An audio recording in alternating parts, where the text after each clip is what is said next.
오늘은 말세를 살아가는 믿음, 말세를 살아가는 믿음으로 제목으로 말씀을 전하도록 하겠습니다. 1년 전 여름 때 유임 목사님께서 안식월을 보내고 계실 때 부교역자들이 수요일마다 이 성경 강해를 한 적이 있습니다. 저는 그때 이 야고보서 말씀을 전했었는데요. 그때 순번이 다 돌아오지 않아서 야고보서가 5장까지였는데 제가 4장까지밖에 못했었습니다. 그래서 이 남은 한 장을 언제 할까 하다가 오늘 기회가 생겨서 오늘 하게 되었습니다. 오늘 이 시간은 먼저 5장을 먼저 하기 전에 1장부터 4장까지가 너무 오래전 일이라서 잘 기억을 못 하실 수도 있을 것 같아서 빠르게 1장부터 4장까지를 먼저 복습하고 5장의 말씀을 전하도록 하겠습니다. 야고보서의 저자는 누구였습니까? 바로 예수님의 예수님의 동생이었던 야고보였습니다. 이 야고보가 흩어져 있던 12지파, 즉 유대인, 믿음을 갖고 있었던 유대인들에게 쓴 성경이었습니다. 로마서를 쓴 저자 바울은 이방인들의 사도였다면 오늘 이 야고보서를 쓴 저자 야고보는 유대인들의 사도였다라는 것입니다. 그렇다면 이 야고보는 종교성이 매우 강한 이 유대인들을 향해서 왜 이렇게 서신을 보내고 있었을까요? 바로 유대인들은 믿음이 있다라고 하면서 그 믿음에 대해서 정확히 알지 못했기 때문입니다. 올바른 지식을 가지고 믿음 생활을 하고 있지 않았기 때문입니다. 그들은 믿음을 어떻게 생각했냐면 믿음은 그냥 머릿속에 있는 관념적인 것이다 이렇게 생각하면서 정말 그들이 믿음이 있다면 실제적인 행함으로 드러나야 되는데 그들은 믿음은 이 행함에 반대되는 개념 또는 행함을 배제해버린 그 개념으로 믿음을 이해하고 있었습니다. 그래서 유대인들은 나는 믿음이 있습니다 라고 말은 하지만 믿음과 삶과는 전혀 연결되지 않은 삶을 살고 있었다라는 것이죠. 그런 유대인들을 향해서 야고보는 믿음은 그런 것이 아니다. 실제적으로 드러나야 된다. 행함이 있어야 한다라고 강조하고 있는 것이 바로 이 야고보서입니다.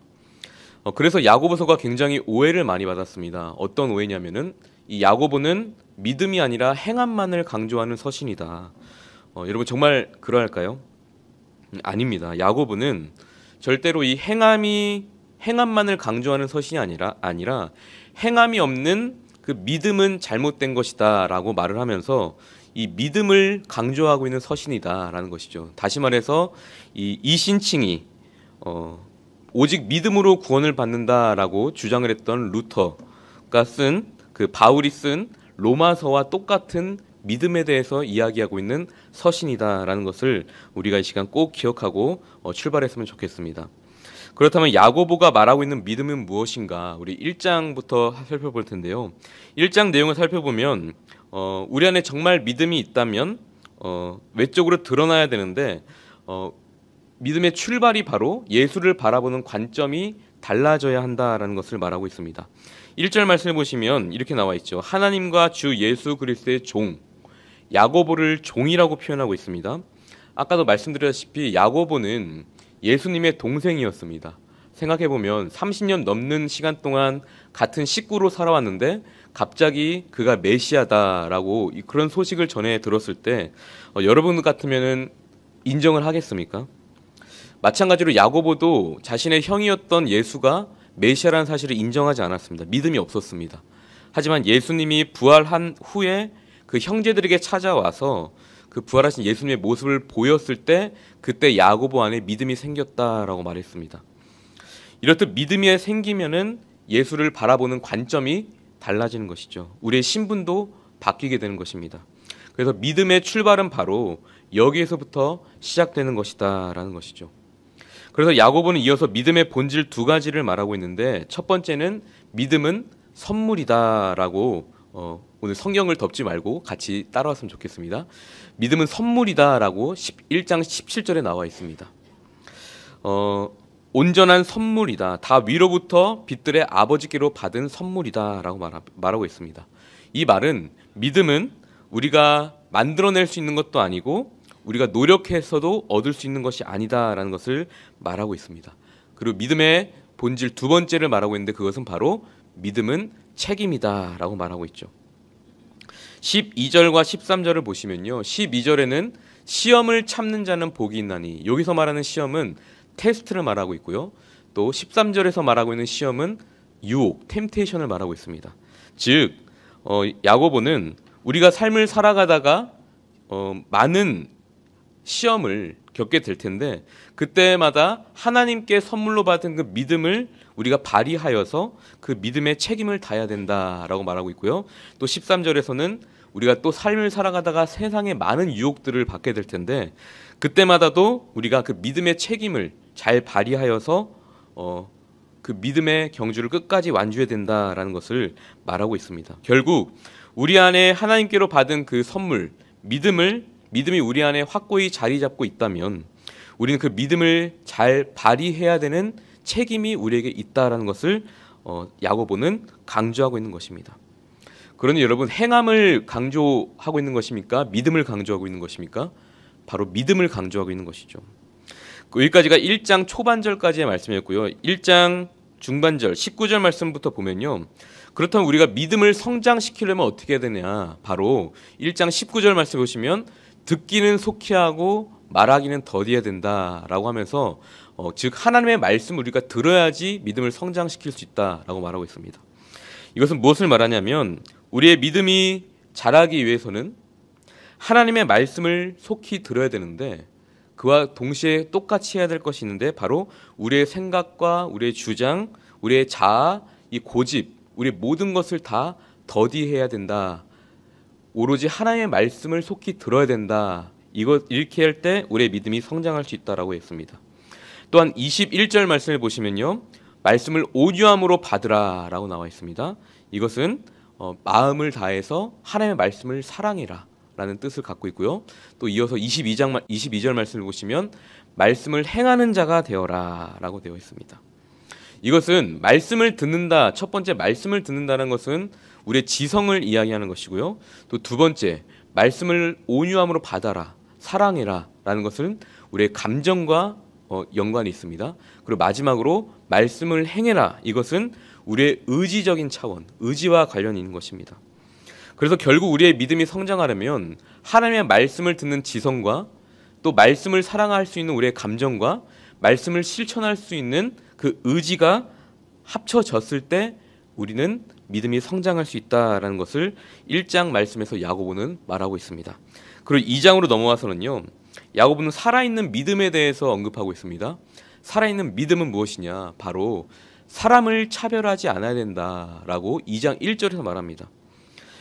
여러분, 우리는 믿음이라고 하면 굉장히 하나님께만 보여지고 하나님만을 향해서만, 하나님만을 잘 믿는 것이 우리의 믿음이라고 생각합니다. 하지만 야고보는 아니다. 하나님을 사랑하는 것과 동시에 이웃을 사랑해야 된다. 어느 것이 더 우선되는 것이 아니라 마치 동전의 양면처럼 하나님을 사랑하는 사람이 또 이웃을 사랑하고 있는 것이다. 다시 말해서 우리가 하나님을 저 사람이 정말 사랑하고 있는지 안 사랑하고 있는지 알려면 동전의 양면처럼 그 사람이 이웃도 함께 사랑하고 있는지를 우리가 살펴봐야 된다는 것입니다. 그래서 사람을 절대로 배제해서는 안 된다라는 것을 보이고 있고요. 두 번째로는 율법을 배제하지 않아야 된다라는 것을 2장 12절에서 말하고 있습니다. 우리는 이 신약 시대를 살아가고 있기 때문에 구약에 중요시됐던 그 율법을 우리는 굉장히 중요시 생각 안 할 때가 참 많습니다. 하지만 오늘 본문에 나와 있던 것처럼 12절 말씀을 보시면 너희는 자유의 율법대로 심판받을 자처럼 말도 하고 행하기도 해라. 심판받을 자처럼. 즉 우리의 심판을 가져오는 것은 율법에 있다라고 하면서 율법을 절대 배제해서는 안 된다라고 야고보는 말하고 있고요. 또 세 번째로 믿음은 행함을 배제하지 않는다라고 말하면서 14절과 18절 또 26절을 보면요. 너희가 믿음이 있다라고 하면서 행함이 없으면 그것이 진짜 믿음이냐. 또 행함을 강조하고 있는 것이 보이지만 앞에 믿음을 전제하고 있죠. 너희가 믿음이 없다고 하면서 행함이 없는 것은 거짓 믿음이다. 너의 행함으로 너의 믿음을 보여라 라고 말하면서 마지막 26절을 보시면 영혼 없는 몸이 죽은 것 같이 행함이 없는 믿음은 죽은 것이다 라고 말하고 있습니다. 이어서 3장으로 넘어가 보겠습니다. 3장은요. 믿음의 실제적인 지침들을 말하고 있습니다. 믿음의 실제적인 지침들. 처음에는 말을 거론하고 있습니다. 첫 번째로 야고보는 믿음의 실제적인 지침들을 말을 하면서 말에 대해서 거론을 하는데요. 왜 여러분 말에 대해서 맨 처음으로 거론했을까요? 그만큼 믿음에 있어서 우리의 신앙생활에 있어서 말이 굉장히 중요하기 때문입니다. 말이 왜 중요한지 하나님과 연관시켜만 봐도 알 수 있습니다. 여러분 우리 성부 하나님께서는 말로 이 세상을 창조하시고 지금도 말로 우리 이 인생을 섭리하고 계시죠. 그러니까 성부 하나님만 보더라도 하나님은 말씀이다라는 정의가 내려질 수 있는 것입니다. 성자 예수님은 더더욱 그렇습니다. 예수님 자체가 말씀이지 않습니까? 말씀이신 그분이 육신이 되어 우리 안에 거하심에, 그래서 예수님 자체가 말씀이다라는 것이죠. 그리고 또한 성령 하나님은 어떻습니까? 지금도 살아계셔서 말씀으로 우리를 인도하시고 이끌고 계시지 않습니까? 또 말씀으로 우리의 적용을 시키는 분이십니다. 그렇기 때문에 하나님에게 있어서 가장 중요한 요소인 말, 그리고 그 말씀으로 창조되고 말씀으로 인도받는 우리 성도들도 굉장히 말이 중요한 것이 되는 것이죠.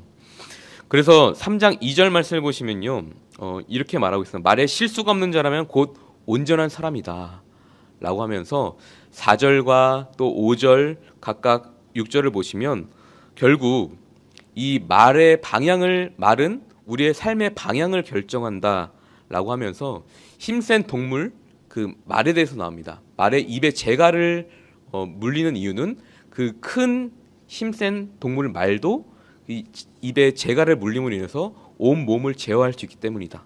그리고 4절 말씀을 보시면 그 작은 키로도 그 큰 광풍 가운데 있는 배를 조종할 수 있다라고 말을 하면서 그만큼 말은 중요하다. 우리의 작은 입과 배와 이 모든 것을 방향을 결정할 수 있는 것이 바로 말이다, 입이다 라고 말하고 있는 것입니다. 3장 12절까지는 우리가 이 말에 대해서 굉장히 중요시했다면 3장 13절부터는 선행에 대해서 말해주고 있습니다. 선행으로 말미암아 그 행함을 보일지라 라고 말하고 있는데요. 여기서 말하는 선행은 헬라어로 칼로스라고 말하는데 이것은 단지 사람에게서만 보여지는 그 선행이 아니라 하나님이 보시기에도 선이고 또 사람에게서 보이기에도 선, 이 모두가 인정하는 선한 행실을 뜻합니다.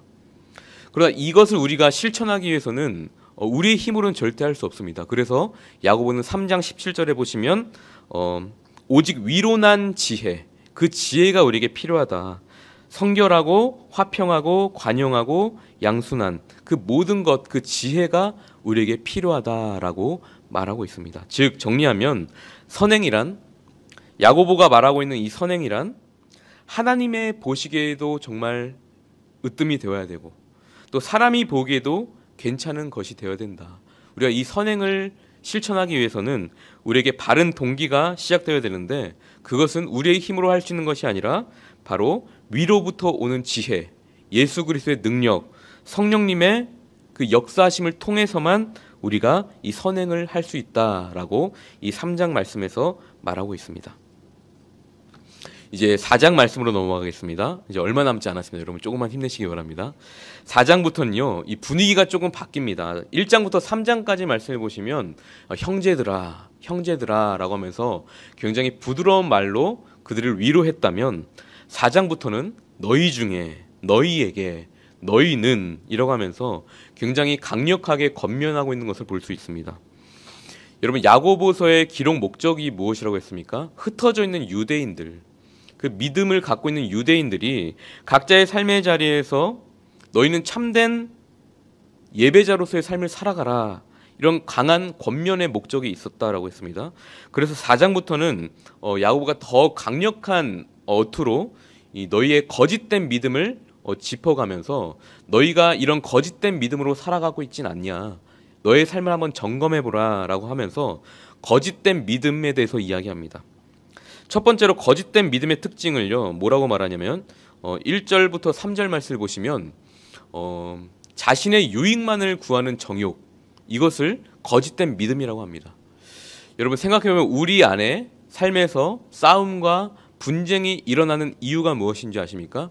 그것은 1절부터 3절 말씀을 보시면 나와 있는데 그 싸움과 다툼이 왜 일어나냐, 바로 정욕으로 구하기 때문이다. 자신의 이익만을 추구하고 자신만의 기쁨을 구하는 모습 때문에 우리 안에 싸움과 분쟁이 있다라는 것입니다. 이 말씀을 토대로 우리 안에 삶에서 정말 싸움이 자주 일어나거나 분쟁이 일어나는 지체들이 있다면 우리 안에 정말 정욕대로 구하고 있는 것은 아닌지, 나 자신의 유익만을 구하면서 살아가고 있는 삶을 살아가고 있지 않은지를 우리가 한번 돌아봐야 됩니다. 그리고 두 번째로 거짓된 믿음의 특징이 무엇이냐? 바로 서로를 비방한다라는 것입니다. 4장 11절 말씀해 보시면 형제를 비방하는 자나 형제를 판단하는 자는 곧 율법을 비방하고 율법을 판단하는 것이라. 내가 만일 율법을 판단하면 율법의 준행자가 아니요 재판자로다 라고 나와 있습니다. 야고보서는 성도들 간에 다툼이 있어서 오늘 거짓된 믿음 두 번째로 나타나는 현상이 무엇이냐? 바로 서로를 비방하고 비판하는 것이다 라고 지적하고 있습니다. 이 비방이라고 하는 것은요, 다툼과 함께 나타나는 현상인데 자신의 의견과 맞지 않는 그런 사람에 대해서 우리는 깊이 고민해보고 묵상하지 않습니다. 용서할 생각조차 하지 않습니다. 그냥 곧바로 비방하고 비판하면서 서로 등지게 됩니다. 아무런 생각 없이 행동하는 것, 그리고 그 다른 사람에 대해서 비난하는 것, 그것을 지적하고 있는 것입니다. 누가 있습니까? 바로 이 아담과 우리 인류의 초초의 그 조상을 보면은 아담과 하와를 보면 알 수 있습니다. 하나님께서 이 선악과를 먹은 아담을 향해서 누가 너 때문에 이랬느냐 하자 아담이 하와를 비방하기 시작합니다. 하와를 비방하는 것 같지만 자세히 들어가 보면 그는 또 하나님을 비방하고 있습니다. 저 여인 때문에 내가 이걸 먹게 되었습니다. 또 하나님 때문에 제가 이거를 먹게 되었습니다. 라고 하면서 책임을 전가하는 모습을 볼 수 있습니다. 우리 안에도 조금도 손해를 보려고 하지 않는 그런 마음속 저 깊은 곳에 서로를 비방하려고 하는 모습이 있다라는 것입니다. 그리고 거짓된 믿음의 특징 세 번째는요, 바로 우리가 하나님 자리에 앉으려고 한다라는 것입니다. 13절과 14절 말씀을 보시면요, 13절에 이렇게 나와 있죠. 거기서 1년을 머물며 장사여 이익을 보리라 하는 자들아. 이 사람들을 향해서 야고보가 무엇을 말하냐면 14절에 이어서 너희는 잠깐 보이다가 없어지는 안개와 같다. 이것을 잊지 말아라 라는 것을 강조해서 말하고 있는 것입니다. 우리가 머물며 장사하여 이익을 보는 것 나쁜 것입니까? 절대로 나쁜 것이 아닙니다. 하지만 이 유대인들이 현재 어떤 상황에 처했냐면요, 그것에 몰두되다 보니까 그 하나님을 배제한 삶을 살아가게 된 것입니다. 그것을 책망하는 것입니다.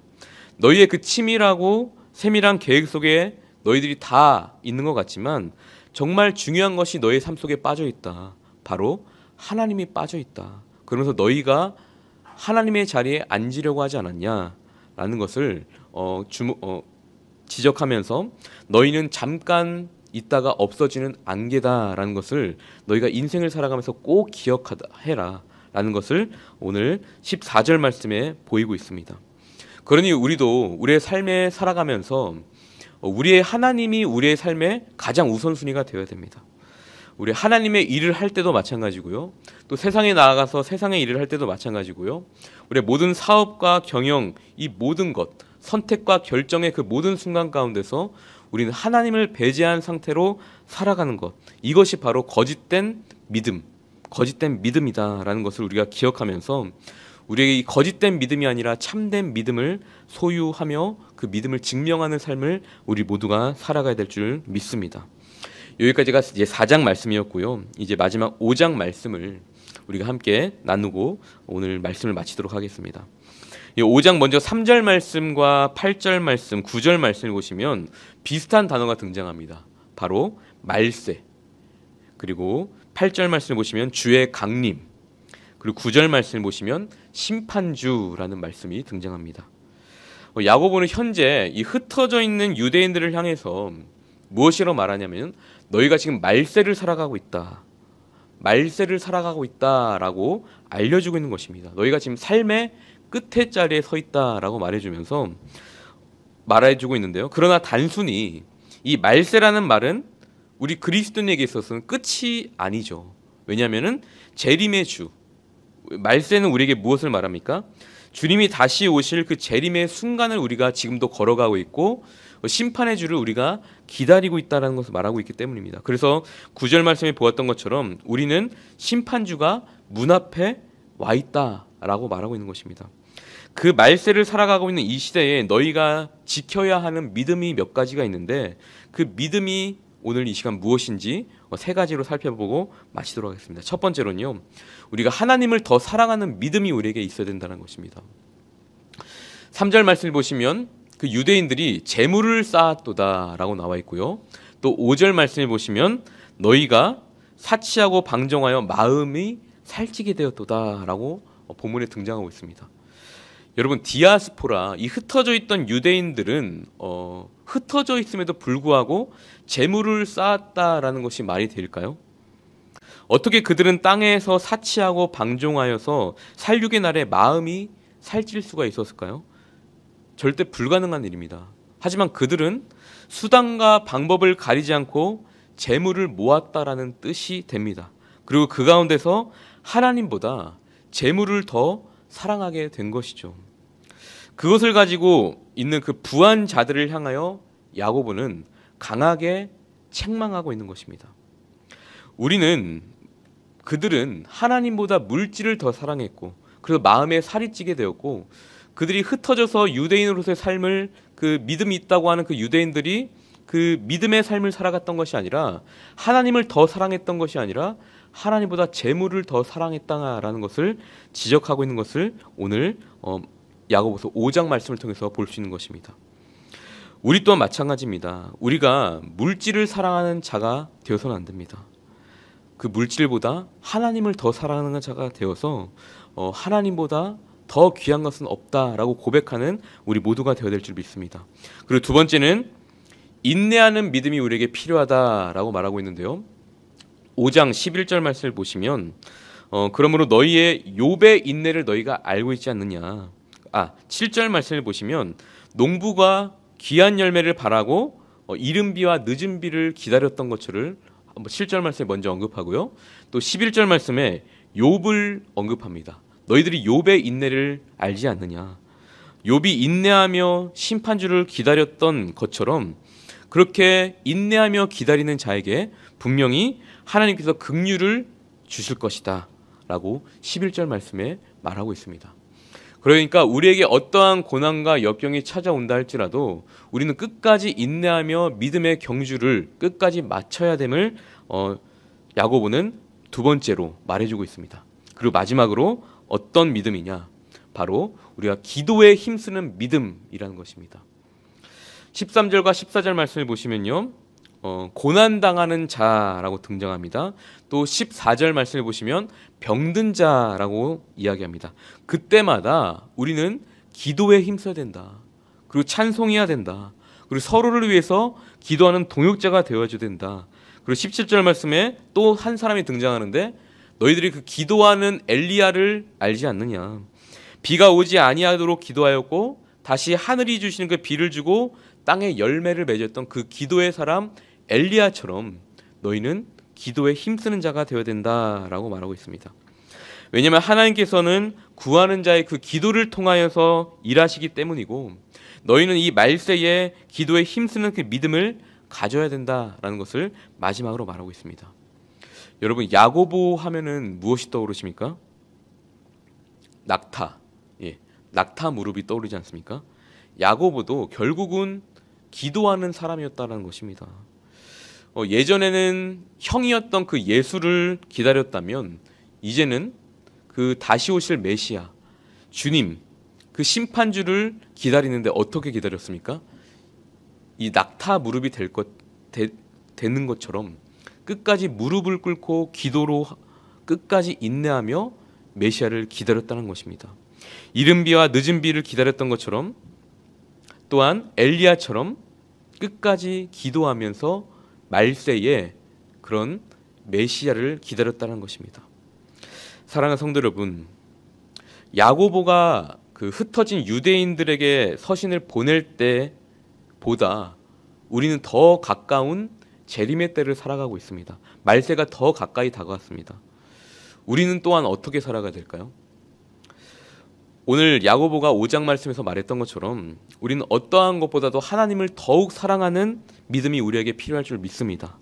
또한 우리에게 어떠한 고난과 역경이 찾아온다 할지라도 이른 비와 늦은 비를 기다렸던 그 농부처럼, 또 어떠한 고난과 역경 속에서도 욥이 인내했던 것처럼 우리에게 그러한 믿음이 필요할 줄 믿습니다.